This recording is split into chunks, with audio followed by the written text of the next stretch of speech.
So in this segment, we're going to be talking about MPs declare China is committing a genocide against Uyghur Muslims, or the Uyghur people in Xinjiang, China. So this vote does not compel the government to act, but marks a further decline in relations with China, and also shows that at least some MPs are willing to say something, but it's not clear if they're going to actually do something. So British MPs voted to declare that China is committing a genocide against the Uyghur people in the Xinjiang province. The motion passed on Thursday does not compel the government to act, but is likely to mark a further decline in relations with China. In response, Beijing's embassy in the UK has accused MPs of having cooked up the motion with a view of discrediting and attacking China. So this, whoever's in the Chinese embassy who said this is a massive fraud, because we know that there is a genocide going on within Xinjiang, within China, on the Uyghur people.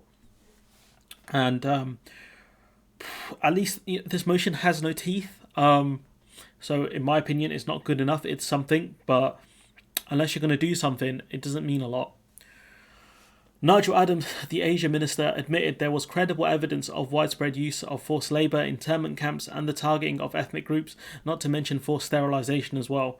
The actions amounted to clear and systemic abuse of human rights, but said the UK's long-standing position was that determining genocide is for competent national and international courts, and that's the UK's get-out-of-jail card, that until it's been certified by competent courts, the UK can say, oh, well, we don't know for certain if there's a genocide going on, which is pretty shameful, to be honest. But, I'm not surprised by this government, but China are a hard beast to deal with, nigh on impossible, unless you get, the vast majority of the world to stand up to them.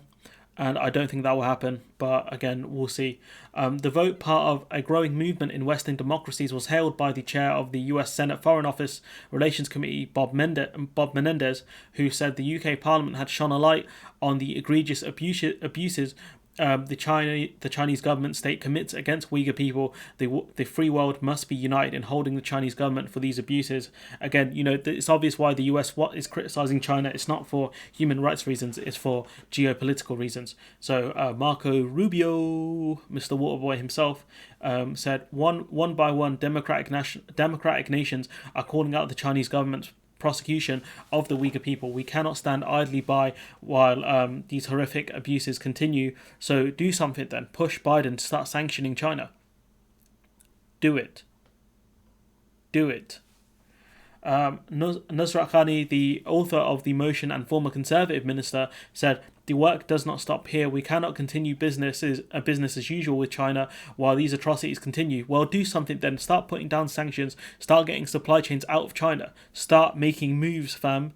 The government must now act urgently to ensure our supply chains are not tainted by goods made with Uyghur forced labour. Well, it's going to be very difficult to do, because I think it's the fifth of the world's cotton comes from the Xinjiang region. So good luck with that.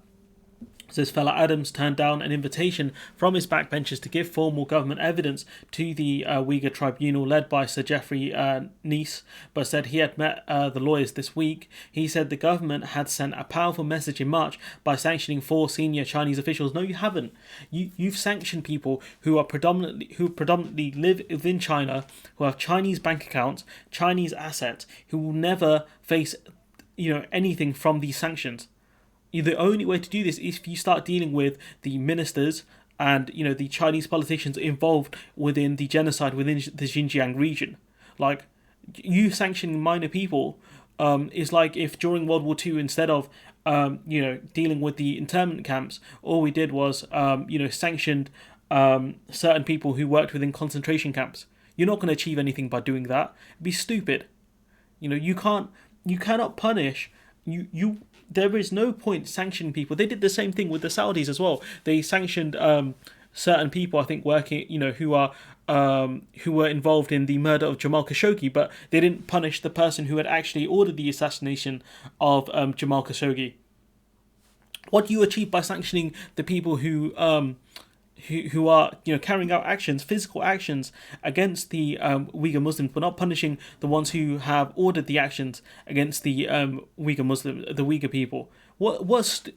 This argument that they're doing something is it's a myth. It's a lie. These MPs are lying to us by saying that they're actually doing something, because they're not. Because these sanctions will have no impact. It's symbolism. He said, if we mentioned that, China's embassy in the UK said, this stuff is discredited, cooked up. It said claims of genocide in Xinjiang were the most preposterous lie of the century, an outrageous insult and affront to the Chinese people, and a gross breach of international law and basic norms governing international relations. We'll start letting people in to see how these camps are run. Start letting us interview people without the threat of punishment. Open it out to the press. But you're not going to do that. You're kicking out journalists from China. Why? Is it because you're lying, fam? Because I think it is. It denied its policies in Xinjiang constitute either genocide or crimes against humanity, a finding published by Human Rights Watch earlier this week, and will instead counter violent terrorism, de-radicalization, by arresting, hundreds of thousands of people without due process, without charging them, is how you deal with violent terrorism. By arresting people without due cause. Yeah, sick one. China recently sanctioned 10 individuals and entities, including 5 MPs, as a response to the UK sanctions.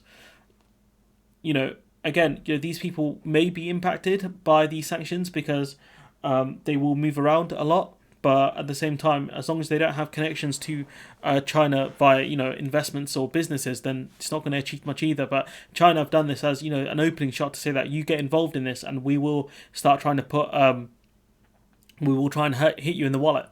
That's what China are doing here.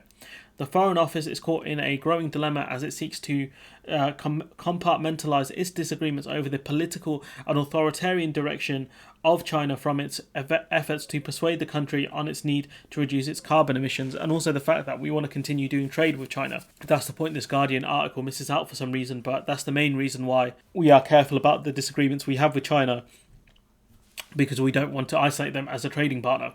That's the reason. Let's not lie to the people, Guardian. The Liberal Democrats' Foreign Affairs spokesperson Layla Moran has called on the government to commit to a diplomatic boycott of the Beijing Winter Olympics. Look, I would rather not see us boycott sporting events, because I don't think that's really going to achieve a lot. It'll be in the news for 5 minutes, and all you're doing is stopping athletes from earning gold medals, etc. When these athletes, if they do win a gold medal or can use these opportunities to speak out against the Chinese government. After, say, for example, if they win a gold medal, come back to the UK, they speak about their achievement and say, look, I'm grateful for the chance to compete within the Olympics, but I have to say that, I do not agree with China's policies on this specific issue with the Uyghur people. So, trying to stop athletes going to a sporting event is just not a smart idea unless you get a mass amount of athletes that agree, talking about worldwide athletes agreeing to a boycott, because we see with the Qatar World Cup, that World Cup's going to go ahead. So, and by England, the English national team boycotting the Qatar World Cup, it will be in the news for about 2 minutes, then no one will care. That's what will happen, and that'll be the same thing with the Beijing Winter Olympics. So, look, what can we gather from this article? That MPs are finally speaking out more openly about the genocide of the Uyghur people within China. However, these statements have no teeth and are going to achieve very little. If you're going to do something, then you need to get an international coalition to start sanctioning China and start pulling supply chains out of China, because until you do that, this situation will continue. But anyways, look, I'm going to leave it there. Let me know what you think in the comments below. Like, comment, share, subscribe, and hopefully I'll see you in the next one.